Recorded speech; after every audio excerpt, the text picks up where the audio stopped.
Grabe itong trade na nangyari ngayon lang mga kaibigan, ngunit bago po yan tinapos na ng Oklahoma City Thunder ang Indiana Pacers sa kanilang ikapitong harapan sa finals ngayong katatapos na season.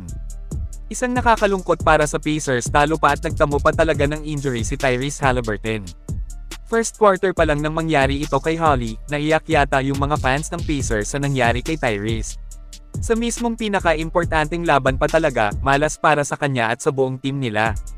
Hype na hype pa naman siya sa umpisa pa lang ng bakbakan mga kaibigan, na nagpakawala pa ng napakalayong freeze almost logo shot po. Fake kicks it back out, Siakam, Haliburton lines up a long three-pointer, got it!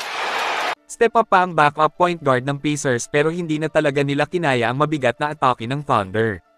Kaya sa huli OKC po ang nanaig mga kaibigan at matik na ang Finals MVP, walang iba kundi si SGA. Grabe itong si Shai ngayong season Hakot Award at masasabing deserve nga rin naman ng Thunder Superstar.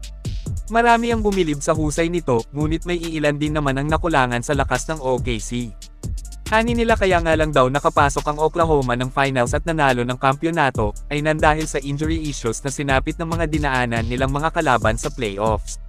Maswerte nga lang daw po ang panalo nila, swerte kasi nakaiwas sa Warriors dahil sa pagka-injury ni Stephen Curry. So grabe naman. Kayo mga kaibigan, ano ang masasabi nyo sa pagkampyon ng Thunder this season? Totoo bang swerte lang sila kasi puro injured mga nakalaban? O sadyang malakas talaga ang grupo kaya napagtagumpayan nilang makuha ang singsing? Mag-comment lang. Ngayon ay dito na po tayo sa isang malaking balita ngayong araw lang na mismong galing po kay Shams. Kung saan na-trade na si Kevin Durant papuntang Houston Rockets. Grabe ito. Medyo mabigat rin ang mga kapalit nito papuntang Suns, kasi hindi lang isa hindi dalawa at hindi rin po tatlo dahil 7 po ang kapalit kay Durant. Ibinigay ng Rockets sina Jalen Green, Dillon Brooks at ang number 10 pick ngayong 2025 NBA draft at may kasama pang mga second round picks. Grabe bigat nito pero yun nga, Kevin Durant yan mga kaibigan, alam naman natin kung sino siya at kung ano ang kayang maitulong sa isang kupunan. Ngayong nakuha na ng Rockets ang 2-time Finals MVP, ay may palag na talaga itong Houston next season. Matimbang na dito ang kanilang lineup, may mga matitinik na veterano na sila at mayroon pang mga talented young core players. Sa unang tingin talagang katakot ang Rockets, ang pagiging injury prone ni Durant lang siguro at edad ang pipigil dito. Pero kung mapanatili nilang maayos ang kondisyon ni KD ay isa ako sa naniniwalang mahirap talunin sila. Idagdag pa natin ang matalinong coach nila na si Ime Udoka kaya perfect fit din talaga kay Durant.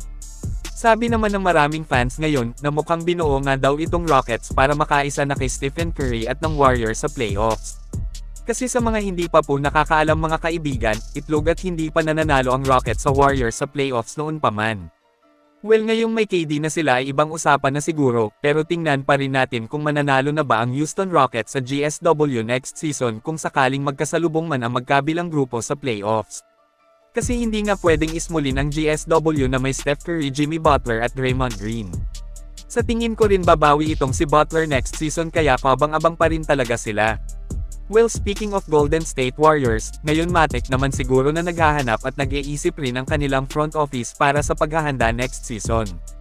Isang big man na kayang makipagpalitan ng mukha sa loob ang sa tingin ng maraming fans ang kulang sa grupo. Dahil dyan maraming trade rumors ang nakapaligid ngayon sa gold-blooded. Kabilang na dito itong storyang DeAndre Ayton sa Dubs kapalit si JK. Ito po yung trade ideya na maingay at kalat na kalat ngayon sa loob at labas ng liga. Kung saan makukuha nga daw ng Warriors sila Ayton, Sharp at Scott Henderson kapalit sina J.K. Podziemski, Buddy Hield at isang first round pick. Well, para sa akin mukhang sugal ito, sayang kasi si BP at injury prone din si Ayton, malakas naman at mukhang perfect din siya sa GSW kaso yung pagiging prone sa injury ang kinakailangang pag-isipan ng Warriors front office dito.